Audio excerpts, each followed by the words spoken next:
So now we're going to take a look at pulse profiling, which is only available on the PSM 5000 series. You also notice that it has a totally different looking user interface when it's in this mode. Same sensor, just different software on the PC.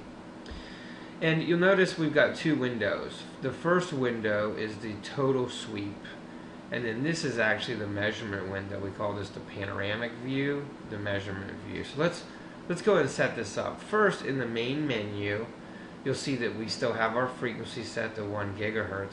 We can set the sweep time. In this case, I don't need all these pulses, so I'm going to back this down to, let's say, 100 microseconds. So I've got less pulses in my sweep.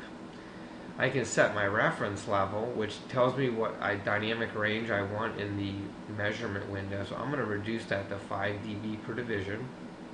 And I'm also going to take, rather than my max being 20 dBm, I'm going to make my max 10 dBm, just to give me a good vertical filling of the screen.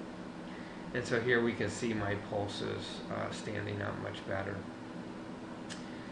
Offsets and responses, the frequency response and the offset table. We're not going to do that right now, but they work the same way as previously described in the other video.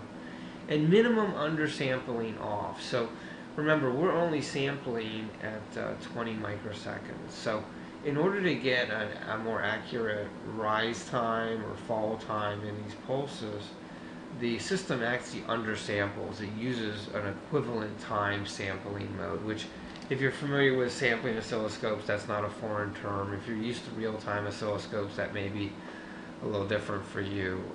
The only real-time scopes that I know of that have an equivalent sampling mode are the Tektronix scopes.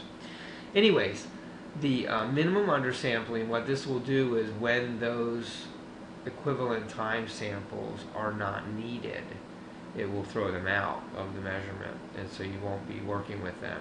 But when you're looking at very small sweep times like 100 microseconds, basically any sweep time under 20 milliseconds is going to require equivalent time sampling.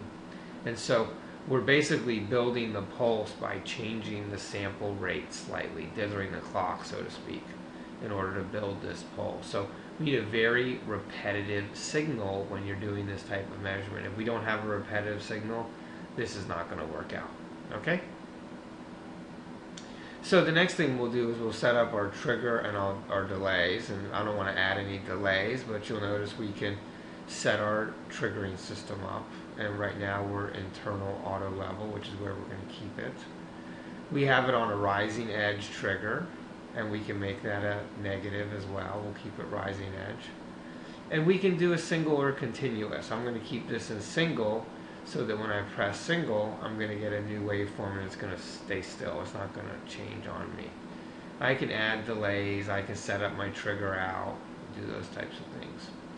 We can also apply averaging and filtering, and this is much the same way as is already described. So we right now have averaging off. We can turn averaging on. We can reset our average. We can set the filters to our averaging.